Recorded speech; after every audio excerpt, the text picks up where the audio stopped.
Exodus 21:22-23:13. Now, suppose two men are fighting, and in the process, they accidentally strike a pregnant woman so she gives birth prematurely. If no further injury results, the man who struck the woman must pay the amount of compensation the woman's husband demands and the judges approve. But if there is further injury, the punishment must match the injury. A life for a life, an eye for an eye, a tooth for a tooth, a hand for a hand, a foot for a foot, a burn for a burn, a wound for a wound, a bruise for a bruise. If a man hits his male or female slave in the eye, and the eye is blinded, he must let the slave go free to compensate for the eye. And if a man knocks out the tooth of his male or female slave, he must let the slave go free to compensate for the tooth. If an ox gores a man or woman to death, the ox must be stoned, and its flesh may not be eaten. In such a case, however, the owner will not be held liable. But suppose the ox had a reputation for goring, and the owner had been informed but failed to keep it under control. If the ox then kills someone, it must be stoned, and the owner must also be put to death. However, the dead person's relatives may accept payment to compensate for the loss of life. The owner of the ox may redeem his life by paying whatever is demanded. The same regulation applies if the ox gores a boy or a girl. But if the ox gores a slave, either male or female, the animal's owner must pay the slave's owner 30 silver coins, and the ox must be stoned. Suppose someone digs or uncovers a pit and fails to cover it, and then an ox or a donkey falls into it. The owner of the pit must pay full compensation to the owner of the animal, but then he gets to keep the dead animal. If someone's ox injures a neighbor's ox, and the injured ox dies, then the two owners must sell the live ox and divide the price equally between them. They must also divide the dead animal. But if the ox had a reputation for goring, yet its owner failed to keep it under control, he must pay full compensation, a live ox for the dead one, but he may keep the dead ox.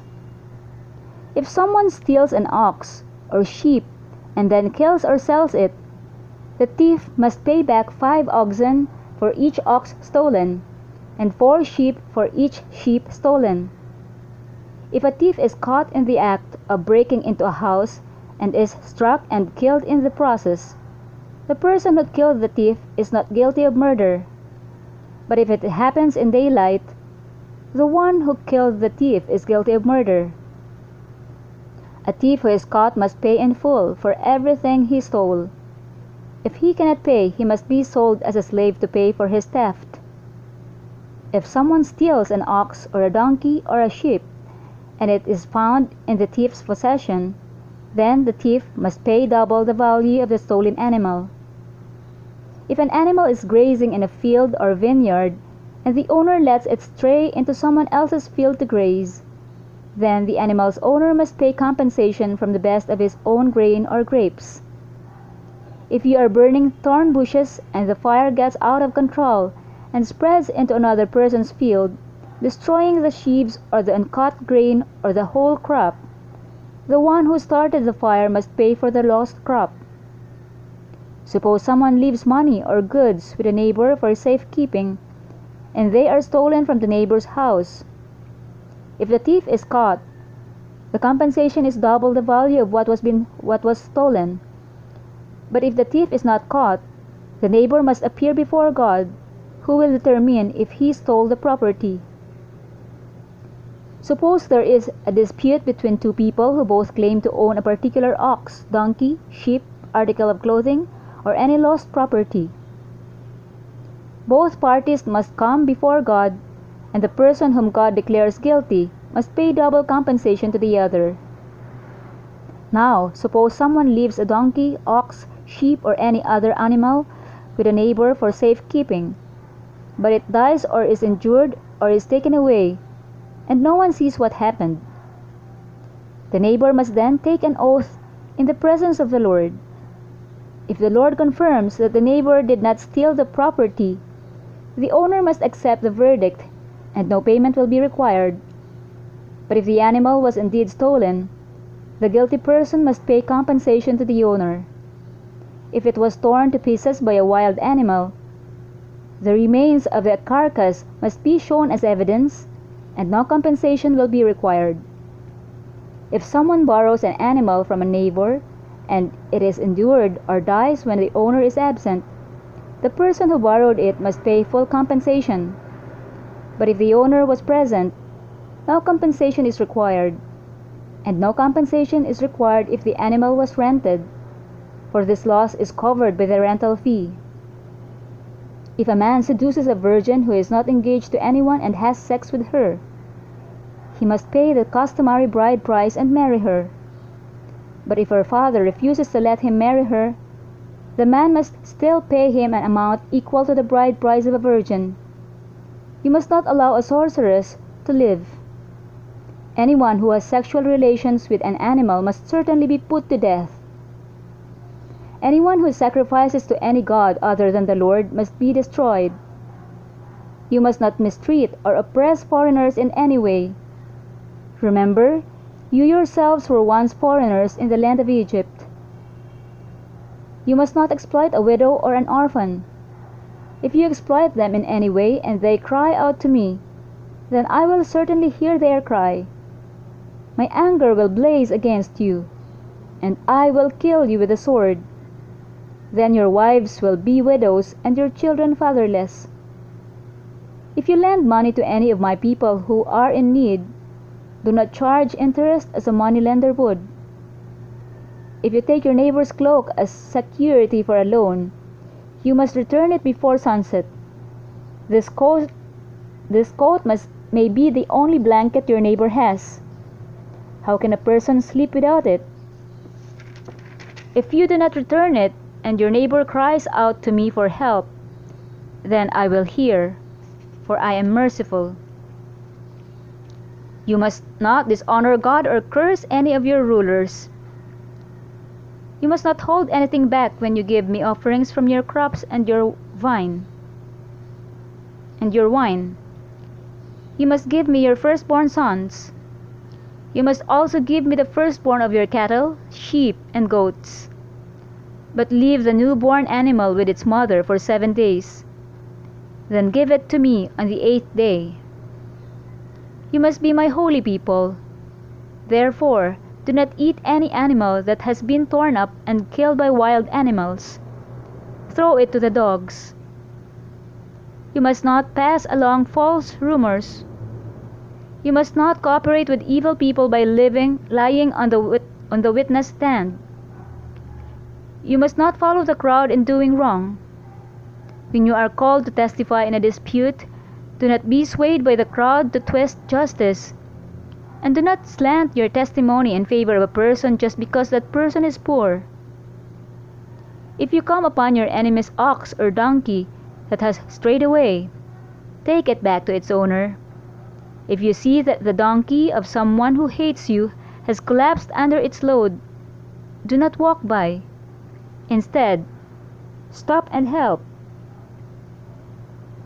In a lawsuit, you must not deny justice to the poor. Be sure never to charge anyone falsely with evil. Never sentence an innocent or blameless person to death, for I never declare a guilty person to be innocent. Take no bribes, for a bribe makes you ignore something that you clearly see. A bribe makes even a righteous person twist the truth. You must not oppress foreigners.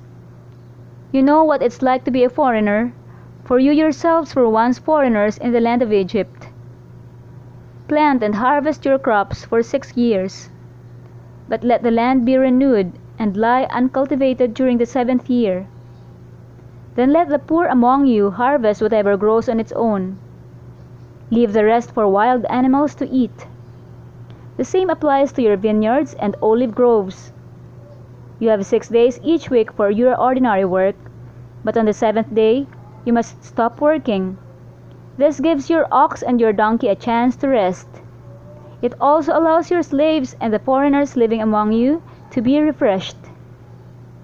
Pay close attention to all my instructions. You must not call on the name of any other gods. Do not even speak their names.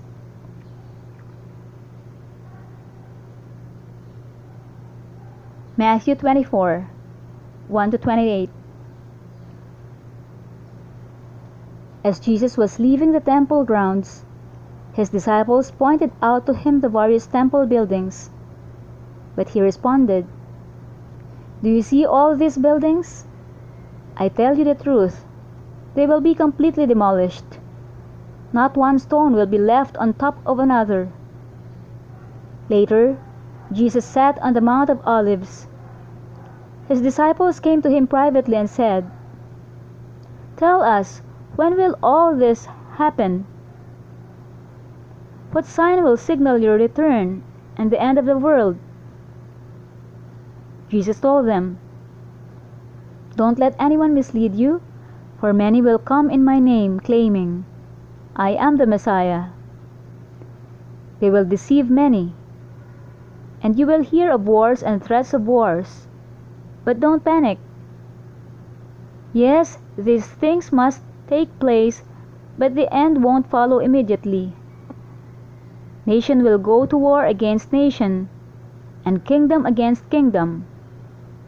There will be famines and earthquakes in many parts of the world. But all this is only the first of the birth pains, with more to come. Then you will be arrested, persecuted, and killed.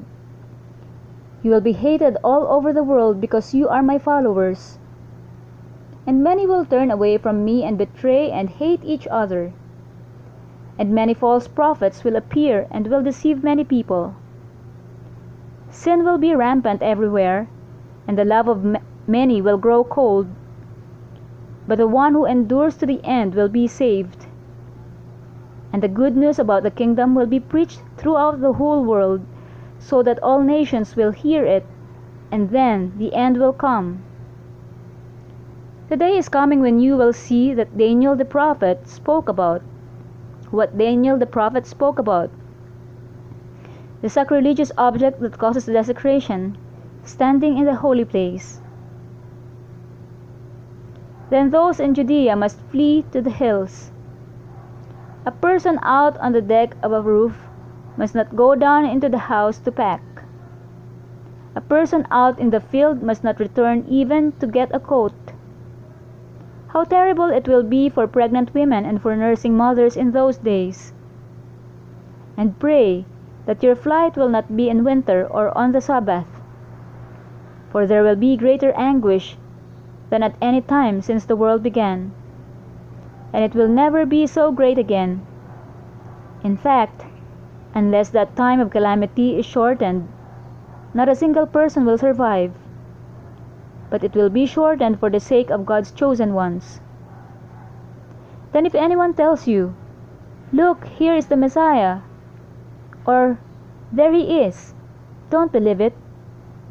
For false messiahs and false prophets will rise up and perform great signs and wonders so as to deceive, if possible, even God's chosen ones. See, I have warned you about this ahead of time. So if someone tells you, 'Look, the Messiah is out in the desert,' don't bother to go and look. Or, 'Look, he is hiding here,' don't believe it. For as the lightning flashes in the east and shines to the west, so it will be when the Son of Man comes. Just as the gathering of vultures shows there is a carcass nearby, so these signs indicate that the end is near."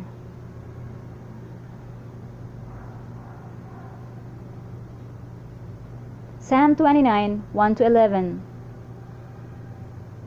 Honor the Lord, you heavenly beings. Honor the Lord for his glory and strength. Honor the Lord for the glory of his name. Worship the Lord in the splendor of his holiness. The voice of the Lord echoes above the sea. The God of glory thunders. The Lord thunders over the mighty sea.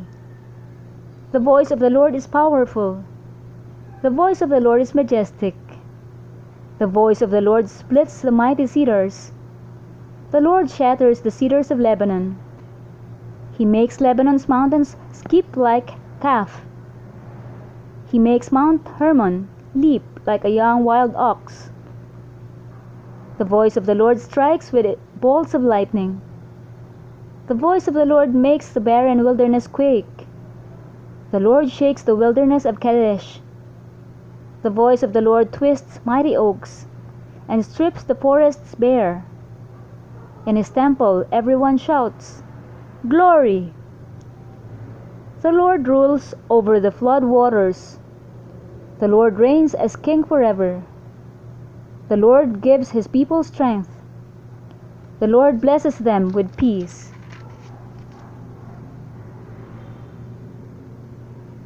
Proverbs 7:6-23. While I was at the window of my house, looking through the curtain, I saw some naive young men, and one in particular who lacked common sense. He was crossing the street near the house of an immoral woman, strolling down the path by her house. It was at twilight in the evening, as deep darkness fell. The woman approached him, seductively dressed and sly of heart. She was the brash, rebellious type, never content to stay at home. She is often in the streets and markets, soliciting at every corner. She threw her arms around him and kissed him, and with a brazen look she said, "I've just made my peace offerings and fulfilled my vows. You're the one I was looking for. I came out to find you, and here you are. My bed is spread with beautiful blankets, with colored sheets of Egyptian linen. I've perfumed my bed with myrrh, aloes, and cinnamon.